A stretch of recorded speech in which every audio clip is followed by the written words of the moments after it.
오늘 은혜 받으실 말씀은 출애굽기 26장입니다.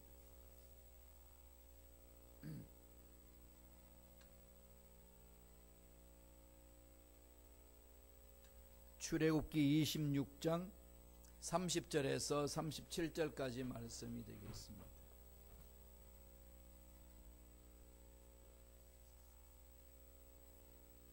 출애굽기 26장 30절로 37절까지의 말씀 다 같이 합독하시겠습니다. 너는 산에서 보인 양식대로 성막을 세울지니라. 너는 청색, 자색, 홍색 실과 가늘게 꼰 배실로 짜서 휘장을 만들고 그 위에 그룹들을 정교하게 수놓아서 금갈고리를 네 기둥 위에 늘어뜨리되 네 기둥을 조각목으로 만들고 금으로 싸서 내가 받친 네 받침 위에 둘지며 그 휘장을 갈고리 아래에 늘어뜨린 후에 증거궤를 그 휘장 안에 들여 놓아라. 그 휘장이 너희를 위하여 성소와 지성소로 구분하리라. 너는 지성소에 있는 증거궤 위에 속죄소를 두고 그 휘장 바깥 북쪽에 상을 놓고 남쪽에 등잔대를 놓아 상과 마주하게 할지며 청색, 자색, 홍색 실과 가늘게 꼰 배실로 수놓아서 짜서 성막문을 위하여 휘장을 만들고 그 휘장문을 위하여 기둥 5을 조각목으로 만들어 금으로 싸고 그 갈고리도 금으로 만들지며 또 그 기둥을 위하여 받침 5개를 노스로 부어 만들지니라. 아멘. 이 말씀으로 성막과 교회라는 제목으로 은혜 말씀을 나누겠습니다. 하나님의 은혜 안에서 애굽을 탈출한 이스라엘 백성들에게 하나님은 시내산에서 만나 주십니다. 시내산에서 만나셔서 2가지 선물을 주셨습니다. 그 하나가 십계명, 하나님과의 관계를 어떻게 해야 될 것이며 사람들과의 관계를 어떻게 해야 될 것인지 이 관계성을 잘 맺기 위하여 십계명을 주셨습니다. 신앙생활은 이 관계가 중요한 거죠. 릴레이션십이 너무나도 중요합니다. 하나님과의 나의 관계가 회복이 된 관계가 되면은 내 인생의 문제는 하나님과의 회복된 관계로 풀려지는 거죠. 막힌 것도 뚫리고 안 되는 것도 되는 역사가 일어납니다. 늘 하나님 앞에 내 자신을 돌아보는 게 중요한 거죠. 그 하나님과 나의 관계가 회복이 되면은 인간관계의 문제들은 이렇게 풀려지는 역사가 일어납니다. 묘하게 서로 서먹서먹했던 관계도 풀려지고 맺힌 한들도 풀리는 그런 역사가 일어납니다. 그러니까 근본적으로 우리는 자꾸 하나님의 능력 안으로 들어가야 되는 거죠. 그 모든 것을 푸는 것이 십계명이에요. 또 하나는 성막입니다. 성막은 죄 씻음 받는 것이죠. 죄 씻음 받고 하나님 앞에 올 수 있는 길을 열어주는 것이 성막입니다. 희생의 제물을 통해야만이 죄 씻음 받도록 하나님이 길을 열어주셨어요. 인간이 지은 죄악들을 짐승의 피를 통해 가지고 죄 씻음 받는 방법을 주셨는데 그것은 예수님이 십자가 위에서 우리 죄를 위하여 다 씻어 주실 것이라는 것을 예표하고 있습니다. 새로운 길을 열어주신 것이 신약시대고 오늘날 저와 여러분들이 그 은총을 누리면서 사는 겁니다. 이 성막은 하나님이 임재하시는 곳이기 때문에 죄와 함께 거할 수 없습니다. 철저히 죄를 씻어내는 것이 성막입니다. 그래서 그 성막에는 철저히 하나님 중심으로 되어 있어요. 죄 씻는 것이고 하나님 중심으로 나아가는 것. 함께 하시는 하나님을 만나는 자리입니다. 그래서 문제가 있으면은 늘 성막에 와가지고 문제를 해결합니다. 오늘날은 뭘 말하죠? 교회를 말합니다. 교회 중심으로 신앙생활하는 거죠. 그 당시에는 장소 개념에서 그렇게 나왔지만 오늘날은 장소 개념이 아니지만 공동체에서 믿는 사람들이 모여있는 공동체 아니겠습니까? 그게 교회잖아요. 그 속에서 서로 사랑의 교제를 나누고 하나님과의 관계가 회복되고 하나님의 은혜를 체험하게 하는 겁니다. 이스라엘 백성들이 출애굽하고 나서 가나안 땅으로 가면서 이 장막을 치는, 자기들이 장막을 치는 것, 텐트를 치는 것도 성막 중심으로 쳤습니다. 그러니까 동서남북의 세 개의 지파를 엮어 놓은 거죠. 동쪽 중심이지 않습니까? 동서남북. 동쪽에는 제일 앞장서 나가는 지파가 유다 지파입니다. 유다, 이사갈, 스불론 지파로 이렇게 나가고, 제일 뒤쪽 동쪽 나가면은 동서 뒤편에 있는 동쪽에는 에브라임, 요셉의 자녀들, 에브라임과 머세와 베냐민, 므낫세와 베냐민이 지파가 그 뒤에 서쪽에서 진을 쳤고, 그 남쪽에 가게 되면은 르벤과 시몬과 갓, 남쪽에는 르벤, 시몬, 갓이 그 진을 쳤고, 북쪽이죠. 북쪽에 가게 되면은 제일 그 추운 그 북쪽 단 지파, 단 아시죠? 단 지파, 아셀, 납달리, 이런 지파들이 이렇게 세 개씩 동서남북으로 나누어서 그렇게 갔습니다. 그들이 텐트를 치고 자기들이 장막을 살 수 있는 장막을 칠 때의 문은 어디로 낼까요?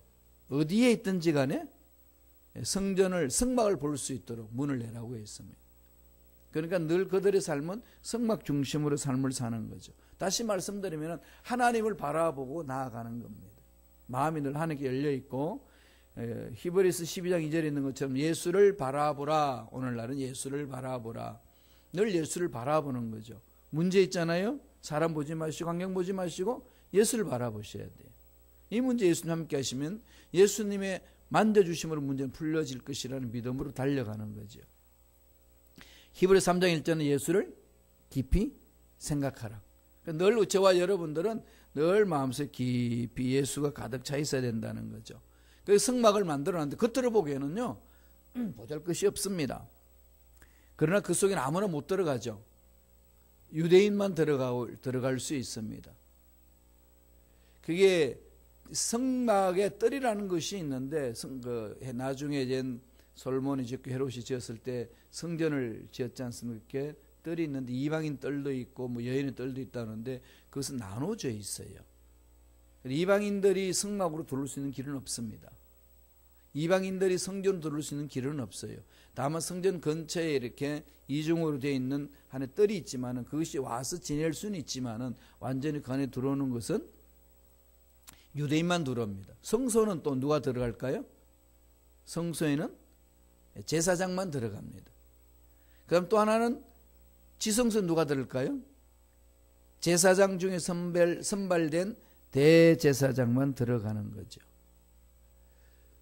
신앙의 단계에 따라서 하나님과 깊은 교제할 수 있다는 것을 이렇게 상징적으로 보여주는 거죠. 오늘날 저와 여러분들은 어떻게 하죠? 뜰만 밟는 자가 아니라 성소에 들어와서 성소에 들어온 자체로만 은혜 받는 걸로 끝나는 게 아니라 더 깊은 곳, 하나님을 만날 수 있는 자리, 하나님의 음성을 들을 수 있는 자리, 하나님의 영광을 볼 수 있는 자리까지 들어가야 되는 거죠. 이방인 뜰, 성전의 뜰, 다음에 성소, 그 다음에 지성소. 이건 우리 단계별로 신앙이 성숙해가는 모습 속에 나타나는 하나의 현상이기도 합니다. 그런데 모세가 만든 성막은 모세가 기도해서 고안한 거 아니에요. 어떻게 했죠? 하나님이 이렇게 만들어라. 내가 너희들과 함께 만나 주겠다고 약속하신 말씀이 있습니다. 그 말씀에 내가 너에게 보여준 대로 성막을 만들라고 그랬어요. 하나님이 보여준 대로 만든 거죠. 이게 신앙생활이에요. 하나님이 보여주신 것을 보고 따라가는 것. 예수님도 이 땅에 오셔서 어떻게 하셨습니까? 하나님이 하신 말씀대로 나간 거죠. 아버지께서 아들에게 보여주시지 아니하시면은 한 발짝도 움직일 수 없다라고 말씀하셨습니다. 철저하게 예수님은 하나님이 보여준 것, 음성 들려주는 것 따라가는 거죠. 우리는 그분을 믿습니다. 그럼 우리들도 어떻게 해야 되겠어요? 그 닮아야 되는 거죠. 아버지께서 보여주는 것을 볼 수 있고 아버지께서 들려주는 것을 들을 수 있는 귀를 달라고 기도하면서 그렇게 가는 것이 신앙생활입니다. 그런데 오늘날 신앙생활을 해나가는데 그렇게 하지 아니하고 내 마음대로 할 때가 많이 있는 거죠. 내 생각을 결부하고 내 가치관을 결부하고 내 방법을 자꾸 고집을 합니다. 그건 신앙생활하는 방법이 아니에요. 그렇게 해나가면은 30년, 40년, 아니 성경을 벽독해도 변화되지 않습니다. 그런 사람 많이 보실 거예요. 성경 지식도 많고 신앙생활도 오래 했는데 보면은 전혀 삶은 안 변합니다. 그래서 많은 분들이 그래요. 사람은 안 변해. 그런 사람 볼 때 느끼는 거죠. 신앙생활에도 사람은 안 변해 이라고 이야기를 합니다. 그거 잘못된 거예요. 왜 그럴까요? 신앙생활을 잘못하고 있습니다. 반드시 하나님은 그러셨거든요. 큰일을 할 때에 음성을 들려주시고 길을 열어주시고 보여주신 거죠. 그러니까 저와 여러분들이 몸부림을 크게 쳐야 됩니다. 그쪽이 매달려야 되는 거죠. 보여달라고, 들려달라고. 갈 길을 하나님 보여주시는 대로 따라갈 수 있도록 말씀을 달라고 기도해야 됩니다. 오늘 읽었던 본문의 말씀 출애굽기 26장 30절에 보면은 하나님이 그러시는 거죠. 너는 산에서 보인 양식대로 성막을 세울지어다. 산에서 보여주는 그 형태로 방법대로 성막을 만들라는 겁니다. 이 말은 그 전장에 있는 25장 9절에 이렇게 나옵니다. 한번 읽어보실까요? 출애굽기 25장 9절의 말씀 다 같이 읽습니다. 무릇 내가 내게 보이는 모양대로 장막을 짓고 그 이구들도 그 모양을 따라 지을지니라. 스스로 고안한 게 아니죠. 스스로 고안해서 만들어가는 인생이 아닙니다. 하나님이 보여주시는 것을 보고 따라가는 것. 보고 안 따라가기 때문에 자꾸 힘든 거죠. 주님도 그 말씀하시지 않나요? 마태복음 11장 28절에서 30절에 보면은 수고하고 무거운 짐진 자들아 다 내게로 내가 너를 쉬게 하리라. 나의 멍에는 쉽고 가볍다. 내 짐은 가볍다. 여러분 그 말씀 이해됐어요? 정말로 저도 이해하기 힘들었어요. 주님의 길을 가는 게 어떻게 쉽고 가볍습니까? 너무 힘들지 않나요? 이것은 방법이 있겠지요. 이 주님이 하신 그 말씀이 있지 않겠어요? 그게 어디로 갈까요? 먼저 그 나라 그 일을 구할 때. 예, 하나님이 하시는 거죠. 보여주신 대로 따라가니까 쉬운 거고 그 짐은 가벼웁니다. 그 길이 인간적으로 눈을 보면 거칠어요. 힘듭니다. 협착해요. 좁은 길이에요. 정말 죽을 맛인데 그러나 하나님의 눈으로 보면 좁은 길이 아니라 넓은 길이에요. 그 길이 사는 길이고 행복의 길입니다. 멋진 길이죠. 자꾸 우리 인간적인 생각에서 율법의 기준에서 그렇게 가니까 힘들고 어려울 뿐이에요. 그럼 어떻게 가겠습니까 우리가? 힘들고 어려우면 못 갑니다. 눈으로 보기는 힘들고 어렵지요. 그러나 막상 그 속에 나를 포기하고 나를 버리고 전적으로 내 인생을 주님께 맡겨버리고 나아가면 그 길은 가볍고 그 짐은 쉽다는 거예요. 주님이 다 짊어지고 가시니까. 성령을 따라서 가는 자만이 갈 수 있는 거죠. 그러니까 내가 살아있으니까 지는 짐이 힘든 거예요. 무거운 겁니다. 신앙의 성장 성숙하면서 그게 짐이 가벼워져요. 그러니까 바울이 그렇게 감옥서 들어가도 기쁨을 잃지 않지 않습니까? 험악한, 우리가 보기에는 정말 험악하고 정말로 그냥 남들이 가지 않는 좁은 길로 가고 그 길 어떻게 가느냐 그런데 그분은 그 길을 가면서 기뻐합니다. 도대체 뭐가 있었길래? 하나님께 만남의 자리고 하나님 보여주시는 자리로 가는 거죠. 들려주신 음성을 듣고 가는 겁니다. 그러니까 신앙생활에 나갈 때 여기에 집중하셔야 돼요. 여기 집중해서 주신 은혜로 힘으로 능력으로 감당하는 거죠. 그러면 내가 네게 보여주는 모양대로 지어라고 그러셨잖아요. 이것은 오늘날 교회를 예표하고 있습니다. 신앙생활을 예표하고 있는 거죠. 어떻게 하나님이 이것을 아시고 말씀하셨을까요? 여러 가지 우리가 해석할 수 있겠으면 오늘 두 가지로 살펴보겠습니다. 교회인 이 성막은 어떤 의미가 있을까요? 첫 번째, 성막 덮개의 의미가 있습니다. 성막을 이렇게 덮으라고 그랬잖아요. 이 덮으라는 거 보면 바깥에서 보면요, 거칠고 보잘것없고 초라해요. 26장 7절 보세요. 한번 읽어볼까요? 다 같이. 그 성막을 덮는 막, 곧 휘장을 염소털로 만들되 11폭을 만들지며 염소털로 만듭니다. 염소털로. 이어서 26장 14절 보세요. 14절 다 같이 읽습니다. 붉은 물 들인 순양의 가죽으로 막의 덮개를 만들고 해달의 가죽으로 그 윗덮개를 만들지며 성소를 덮고 있는 4개의 장 덮개를 여기서 보여주는 거죠. 성막의 밖에서 보면은 뭐가 있죠? 해달 가죽, 물개 가죽이 덮여 있고, 그 안에는 뭐가 있나요? 붉은 물들인 수양 가죽이 있고, 그 다음에 염소털로 덮였고 양장으로 덮였습니다. 그럼 안에서 들어가게 되면 화려한 거죠. 성전 안에 들어가면 화려하고 바깥에서 보면 거칠고 보잘것이 없습니다. 이게 하나님 은혜 아니겠어요? 교회가요, 뭐 조그만하고 보잘것 없는 것 같지만 이 속에 뭐가 있어요? 하나님의 생명이 있습니다. 인생의 문제를 풀 수 있는 키가 여기에 있습니다. 여기 답이 있잖아요. 예수 그리스도 이름의 권세로 귀신을 쫓아내고, 예수 그리스도 이름으로 병을 치유하고, 예수 그리스도 이름으로 문제를 해결하는 그 권세가 여기에 있습니다. 세상에서 보면 보잘것없죠. 이 성막이 지금 하나님이 지으라고 했던 그 모습이 그겁니다. 왜 하필 해달 가죽을 하라고 그랬을까요? 그 아래 덮개는 주님의 보혈을 상징하는 붉은 물들인 수양 가죽이 있고, 그래서 이스라엘 백성들이 죄를 짓고 광야에서 고통스러울 때 하나님의 아사엘 염소를 만들어서 너희 죄를 시선을 받으라고 말씀하신 게 있습니다. 그러니까 그 죄를 덮어줄 수 있는 염소의 털을 상징하는 덮개죠. 아사셀 염소 같은 그 이스라엘 백성들 죄를 대신해서 희생 제물이 되는 것.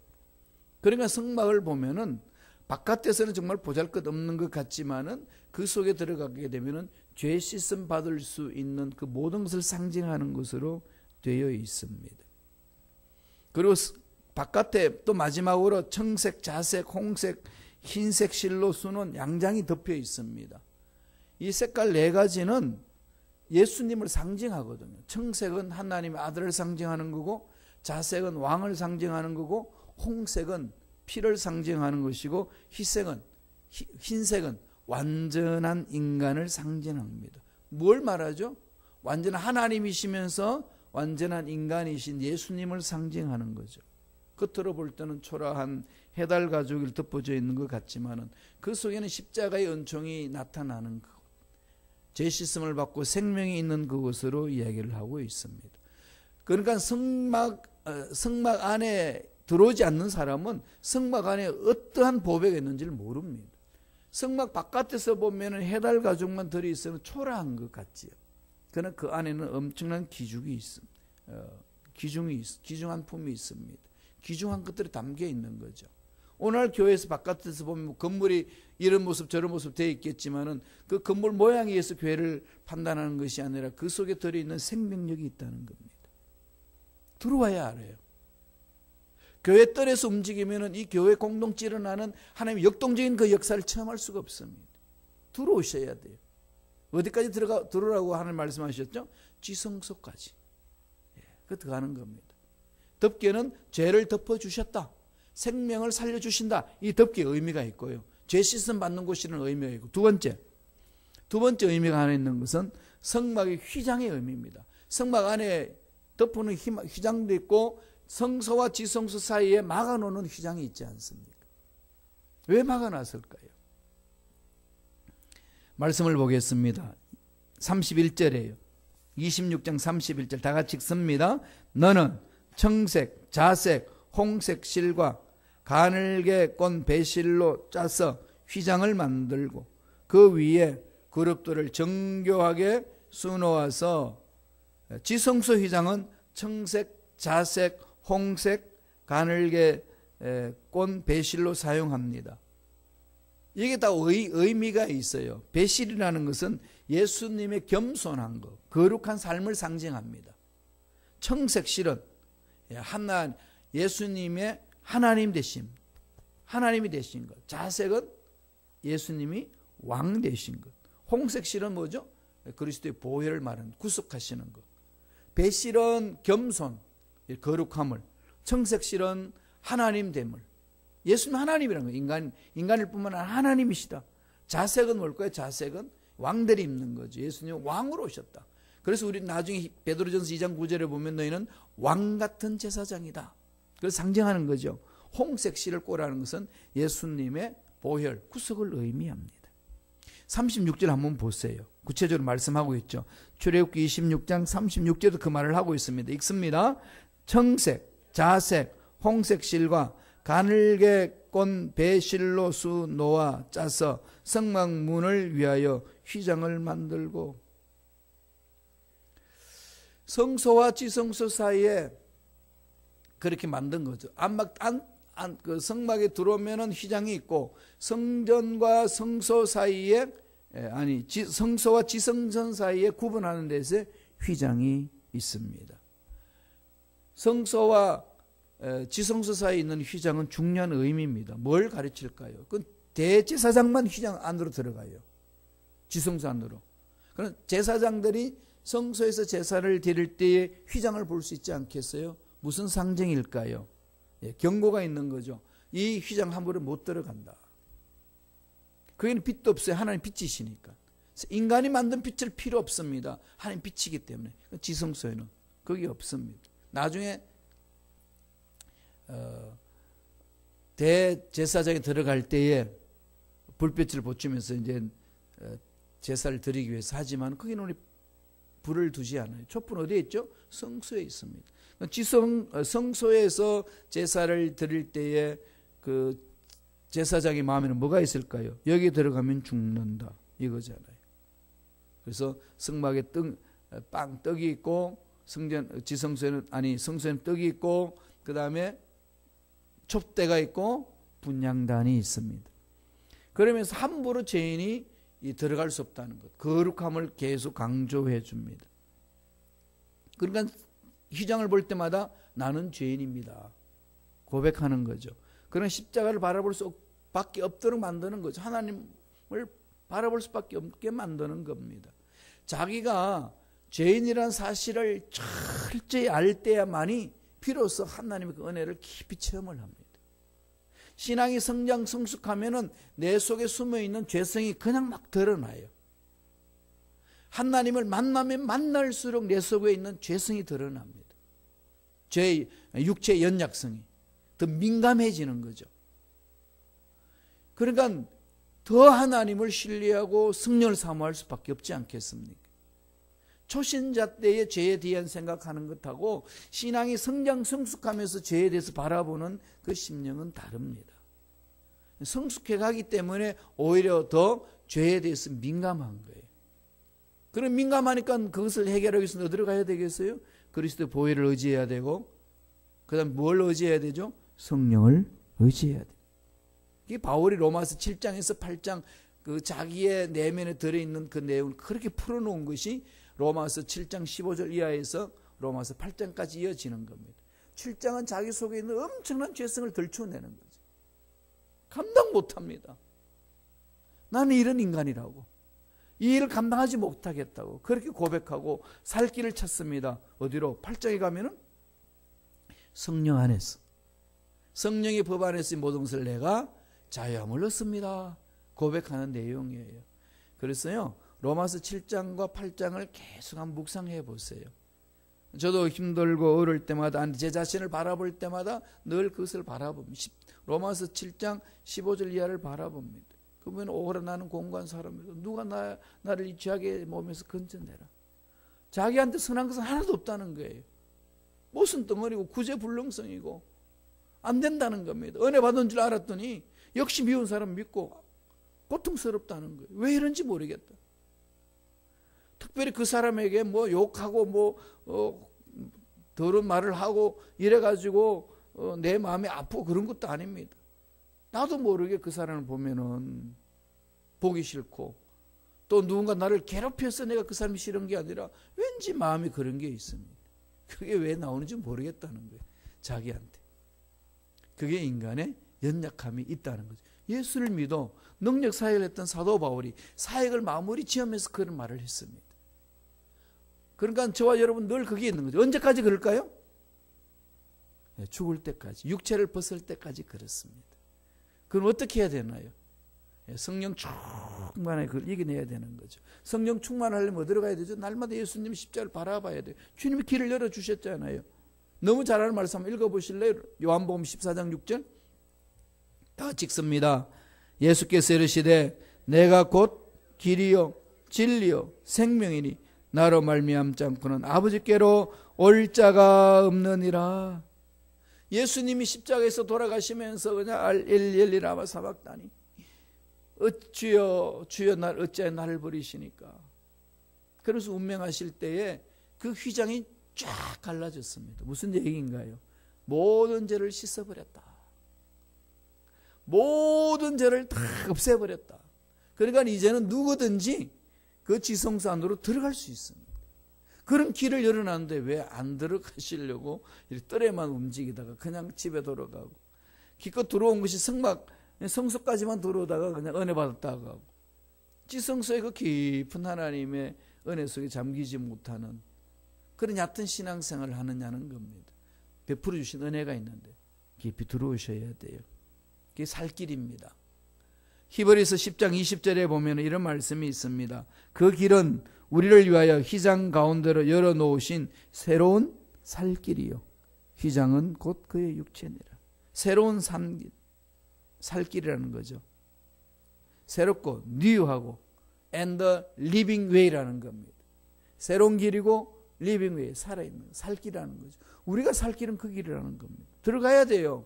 그리고 지성소 안으로 들어갈 수 있는 은혜를 구하세요. 아까도 말씀드렸지만은 모세가 성막 짓는 것도 지가 열심히 노력해서 짓는 게 아니고 하나님이 보여주시는 것을 보고 그대로 따라하는 거예요. 이스라엘 백성들을 광야에서 40리 끌어가는 힘도 그렇게 괴로워하고 그렇게 힘들어하고 그렇게 욕하는 그 이스라엘 백성을 끌고 가는 것도 자기 힘으로 끌고 가는 것이 아니라 하나님이 보여주시는 대로 가신다는 거예요. 이게 저와 여러분들이 가져야 될 신앙의 자세죠. 성막 그러면은 덮게 했다, 덮어주셨다, 생명을 주셨구나. 휘장, 죄를 끊어버렸고 지성소 안으로 깊이 들어가게 하셨구나. 그 한 깊은 은혜를 체험을 해야 된다. 이게 교회 공동체에서 저와 여러분들이 새벽 예배마다 체험해야 될 부분이고 이를 위해서 끊임없이 기도해야 됩니다. 그러면 그게 먼저 그 나라 그 일을 구하는 거잖아요. 그러면 뭐 한다고 그랬죠? 네가 필요한 모든 거 더 넘치도록 채워주시리라. 이 은혜를 듬뿍 체험하시길 간절히 축원합니다. 기도하겠습니다. 하나님 아버지 감사합니다. 오늘도 우리에게 귀한 생명을 허락하여 주셔서 하나님의 말씀을 마음판에 새길 수 있도록 축복해 주시니 감사합니다. 오늘날 교회인 그 구약시대의 성막도 인간이 힘으로 만든 것이 아니라 하나님이 보여주신 대로 보고 만들었다는 사실을 우리에게 인지시켜 주셨으며 우리가 그 사실을 깨닫고 신앙생활할 때 철저히 하나님이 보여준 것을 볼 수 있는 눈을 갖게 하여 주시고 하나님이 들려주시는 음성을 들을 수 있도록 축복하여 주옵소서. 예수 이름으로 명하노니 하나님이 보여주시는 것을 보지 못하도록 우리 영안의 눈을 어둡게 만드는 흑암의 세력은 떠나갈지어다. 하나님이 들려주시는 그 소리를 듣지 못하도록 영의 길을 막는 마귀들은 떠나갈지어다. 사라질지어다. 보여주시는 것을 볼 수 있는 눈을 갖게 하여 주시고 들려주시는 소리를 들을 수 있는 귀를 가질 수 있는 일꾼 되게 하여 주셔서 하나님의 깊이 만나주시는 그 지성소의 은혜를, 깊은 그 은혜를 우리가 체험할 수 있도록 역사하여 주옵소서. 은혜 감사의 예물 드립니다. 드린 손길을 기억해 주시고 하나님 만남으로 문제 해결받는 은혜 손길 되게 도와주시며 하나님의 베푸신 그 물질의 복을 듬뿍 체험하고 누리고 나누어서 더욱더 하나님께 영광 돌리는 복된 손길들 되게 역사하여 주옵소서. 감사와 찬양을 드렸고 예수님 이름으로 축복하며 기도드리옵나이다. 아멘.